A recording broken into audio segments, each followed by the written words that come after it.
Hello dear students, स्वागत है आप सबका आपके अपने channel oriental public school Kishanganj में। तो आज हम लोग देखने वाले हैं न्यूटन्स का सेकंड लॉ ऑफ मोशन, जो लॉज ऑफ मोशन में से है। और already second law of motion तो हम लोग देख ही चुके हैं, बट उसका डेरिवेशन हम लोग को देखना है थोड़ा सा। और डेरिवेशन जो है वो इम्पोर्टेंट है, काफ़ी अक्सर आ जाता है एग्जाम्स वगैरह में। इसके बाद डेरिवेशन के बाद हम लोग को देखना है what is the relation between Newton's first law of motion and second law of motion. उसके बाद फिर हम लोग थर्ड लॉ पे प्रोसीड करेंगे। अब ये जो न्यूटन्स सेकंड लॉ और फर्स्ट लॉ ऑफ मोशन है, क्या इसको कभी कभी ऐसे भी सवाल पूछ लिया जाता है कि how can you prove Newton's first law of motion from second law of motion, यानी न्यूटन के सेकंड लॉ से प्रोसीड करता हुआ क्या आप फर्स्ट लॉ तक पहुंच सकते हैं कि नहीं पहुंच सकते। तो आइए स्टार्ट करते हैं। पहले डेरिवेशन लिख लेते हैं, derivation of Newton's second law of motion, और prove that force equals to mass into acceleration. तो इसका हो जाएगा डेरिवेशन न्यूटन सेकंड लॉ का। फिर हम लोग प्रोसीड करेंगे towards proving first law from second law. तो इसमें एक्चुअली प्रूफ आपको क्वेश्चन किस हिसाब से पूछ लेता है, ये भी पूछ सकता है direct prove Newton second law of motion या derive Newton second law of motion, और prove that the relation between force, mass and acceleration, force is equals to mass into acceleration. तो आपको ये भी पूछ सकता है रिलेशन, या फिर आपको डायरेक्ट डेरिवेशन भी पूछ सकता है। तो आइए देख लेते हैं। लास्ट क्लास में हम लोग देखे थे what is the definition of Newton second law of motion. The rate of change of momentum is directly proportional to force applied. तो rate of change of momentum directly proportional to force applied, इसका मतलब force apply is directly proportional to change in momentum upon time. Rate इसी को कहते हैं ना, time. अब इसको क्या करना है, इसको प्रोसीड करना है और ब्रेक करना है। तो इसको हम लोग ब्रेक कर लेते हैं। तो ब्रेक करते ही इसको अगर देखेंगे तो force is directly proportional to, जब कोई चीज़ चेंज होता है तो इसका मतलब क्या है कि उसका या तो बढ़ने से घट रहा है या घटने से बढ़ रहा है। तो इसी तरह से हम लोग अगर देखें, अगर मान लेते हैं कि आपके जेब में अभी कितने रुपये थे, 50 रुपीज़ थे, और कुछ पैसे किसी और ने दे दिए, आपके मम्मी ने, पापा ने, या किसी और ने, तो फिर क्या हो गया, आपके पास चेंज हो गया। चेंज होके अब हो सकता है कि आपने किसी को दिया, किसी ने आपको दिया। अब बढ़ भी सकता है, घट भी सकता है। तो later suppose in this case हम लोग मान लेते हैं कि बढ़ रहा है, ठीक है। तो चेंज कितना होगा, तो चेंज इन दोनों का गैप ही ना होगा, कितना हो जाएगा। अगर बढ़ रहा है तो 20 रुपीज़ बढ़ रहा है। अगर मान लीजिए आपने किसी को दे दिया होता तो 30 रुपये, लेटर सपोज आपके पास बचे हुए होते हैं, 20 रुपये आपने किसी को दे दिया, तो चेंज कितना हुआ, ये जो गैप होता है यही हमारा चेंज होता है।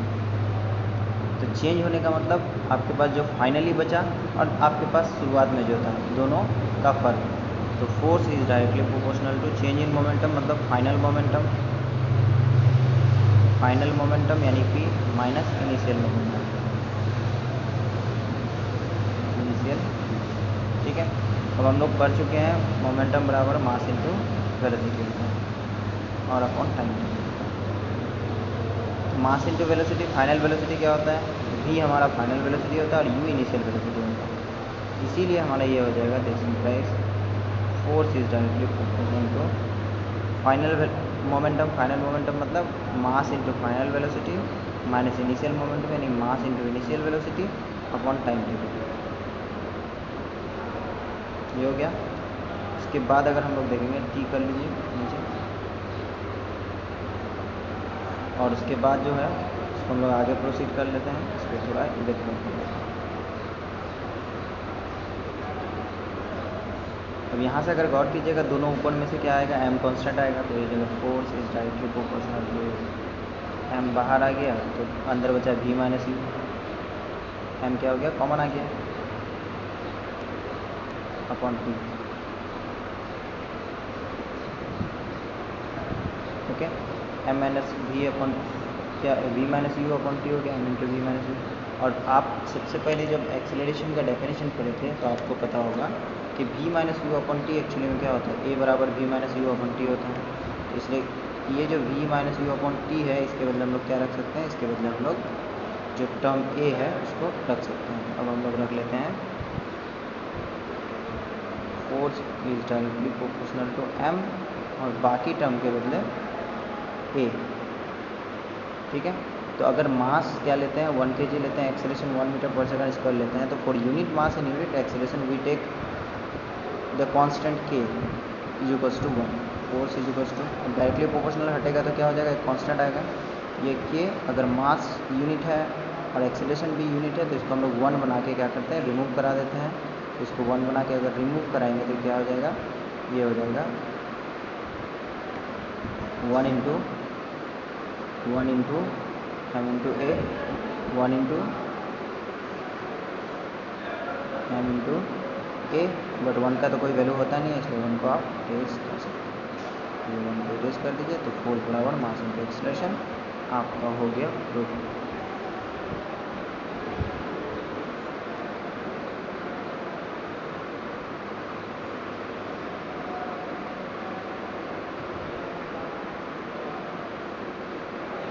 Newton second law of motion लो। तो वीडियो को पॉज कर लीजिए, पॉज करके नोट डाउन कर लीजिए, फिर हम लोग आगे बढ़ेंगे और देखेंगे what is the relation between Newton's first law of motion and Newton second law of motion. Can you derive Newton first law from Newton second law. तो आइए अब देख लेते हैं।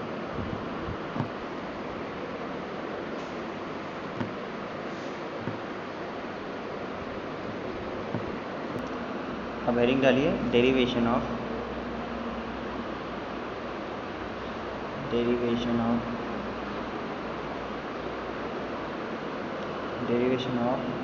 न्यूटन्स फर्स्ट लॉ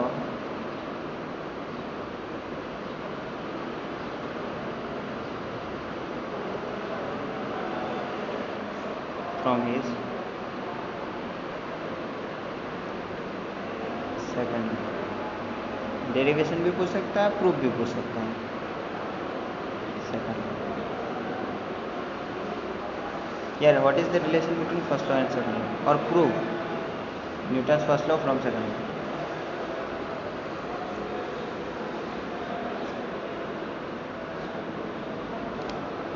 अब देखिए, from Newton second law of motion, second से पकड़ना, फर्स्ट में आना। From Newton second law of motion,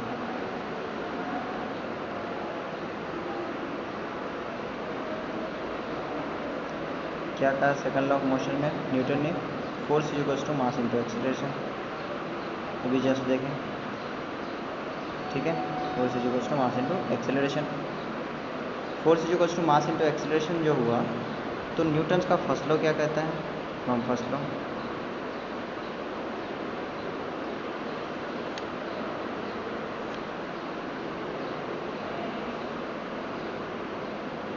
first law ये कहता है, अगर किसी बॉडी पे फोर्स हम ना लगाएं, एक्सटर्नल फोर्स ना लगाएं, तो जो मोशन में है वो मोशन में ही रहेगा with constant velocity. Constant velocity मतलब वेलोसिटी चेंज नहीं होना चाहिए, इसका मतलब u जो था v भी उतना ही होना चाहिए, एक नंबर चीज़। दूसरी नंबर चीज़ कि अगर जो बॉडी रेस्ट में है वो रेस्ट में ही रहना चाहिए, है ना, मतलब उसमें कोई भी वेलोसिटी एक्वायर नहीं होना चाहिए। चलिए देख लेते हैं, कोई एक्सेलरेशन नहीं होना चाहिए, कुछ नहीं होना चाहिए। अगर हम क्या लगाते हैं बॉडी में, क्या करते हैं, अगर कोई फोर्स नहीं लगाते हैं तो आइए इसको हम लोग देख लेते हैं, इसको यूज़ कर लेते हैं और आगे प्रोसीड करते हैं। तो first law, from first law अगर बात करेंगे, फर्स्ट लॉ, तो अगर फोर्स नहीं लगाते हैं, एक्सटर्नल फोर्स 0, ठीक है, क्या हो जाएगा, इसको इसमें पुट करेंगे, इस वाले वैल्यू को इसमें पुट करेंगे तो ये आंसर देगा हमारा।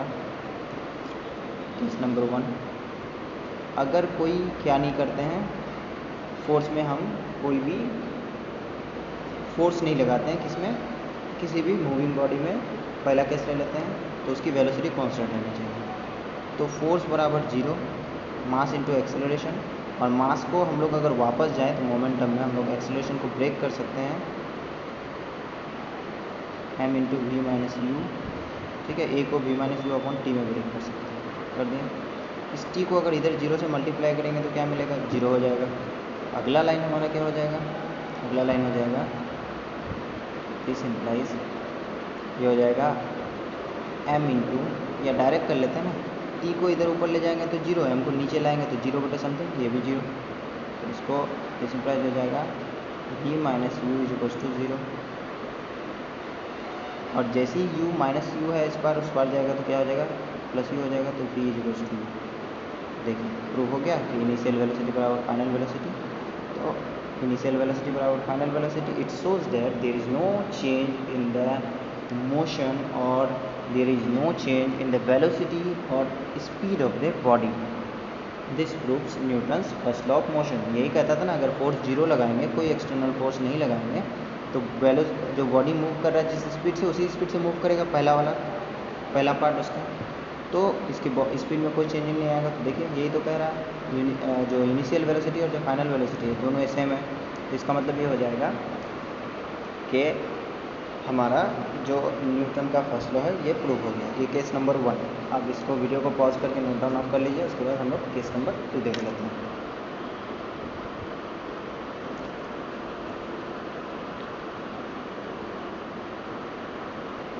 अब देख लेते हैं केस नंबर 2।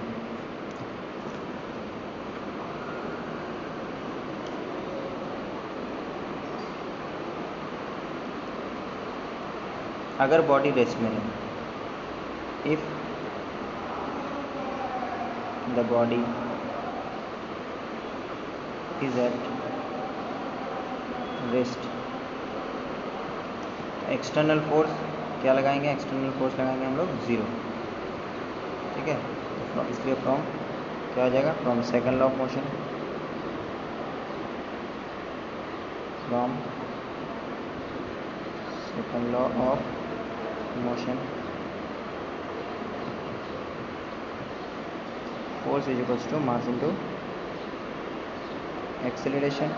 ठीक है, कोई एक्सेलरेशन होगा तभी तो क्या होगा, फिलहाल के लिए बॉडी रेस्ट में है, रेस्ट में है मतलब वेलोसिटी 0 है ना, इक्वल्स टू 0 वेलोसिटी, कोई वेलोसिटी नहीं होगा ना स्पीड होगा। तो अब ये 0, फोर्स 0 हो गया। क्यों, क्योंकि यहाँ कह रहा है कि फोर्स एक्सटर्नल कुछ भी नहीं लगा रहा है। Mass into acceleration, this simplifies mass को 0 के नीचे भेजिए तो a बराबर 0। अगर कोई एक्सेलरेशन ही प्रोड्यूस नहीं हुआ तो रेस्ट का बॉडी क्या हो गया, रेस्ट में रह गया। और ये भी हमारा यहाँ से क्या हो गया, ये भी यहाँ से प्रूव हो गया। तो ये था हमारा न्यूटन सेकंड लॉ का डेरिवेशन। अगर आप पहले पढ़े हुए हैं क्लास वगैरह में तो अच्छी बात है, अभी उसको रिवाइज कीजिए अच्छे से। और ये काफ़ी इंपॉर्टेंट टॉपिक है, इस वजह से आपको एक से ज़्यादा बार पढ़ाने की या समझने की ज़रूरत पड़ सकती है। तो वीडियो को आप रिपीट करके देख सकते हैं। और इसके बाद हम लोगों ने देखा कि न्यूटन का जो फर्स्ट लॉ है और सेकंड लॉ है, दोनों में रिलेशन क्या है। रिलेशन जब पता चल गया तो हमने क्या किया, न्यूटन के सेकंड लॉ को पिक किया। सेकंड लॉ को पिक करके जो फर्स्ट लॉ का दोनों केस है, if a body is moving in uniform motion और constant motion in straight line, then if external force does not apply to it, then it will be in motion, and if a body is at rest, it will be at rest until and unless an external force does not apply to it. तो इसका मतलब ये हो जाता है कि अगर किसी बॉडी पे हम फोर्स ना लगाएं एक्सटर्नल, तो वो जैसे कंडीशन में है वो वैसा ही कंडीशन में रहेगा। और इसको हम लोगों ने अभी न्यूटन के सेकंड लॉ से लेकर फर्स्ट लॉ तक प्रूव कर। तो आज के जितने सारे टॉपिक्स थे, ये टॉपिक्स हम लोगों ने देखे। और उसके बाद अगला जो टॉपिक हम लोग का होगा वो होगा Newton's third law of motion. Newton's third law of motion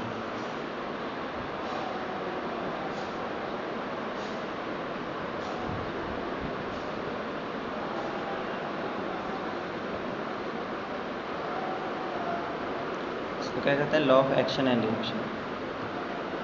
law of action and reaction.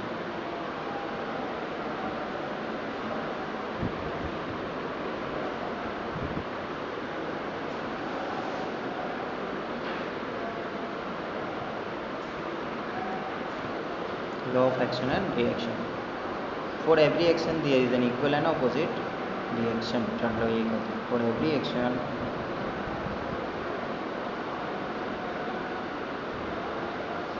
there is an equal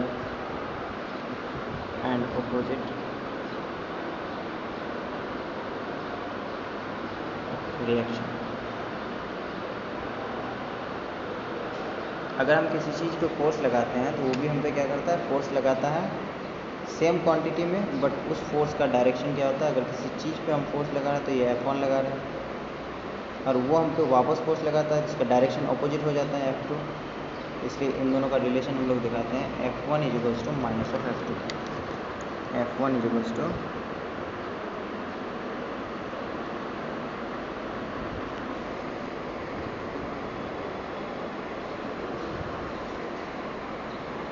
minus of F2। ये रिलेशन आपको ध्यान रखना है। बस इतना ही है इसमें। यूजेस कहाँ कहाँ होता है इसको अगले क्लास में हम लोग देखेंगे। Thank you. मिलते हैं अगले दिन एक नए लेक्चर के साथ। Till then be happy and keep smiling. Bye bye.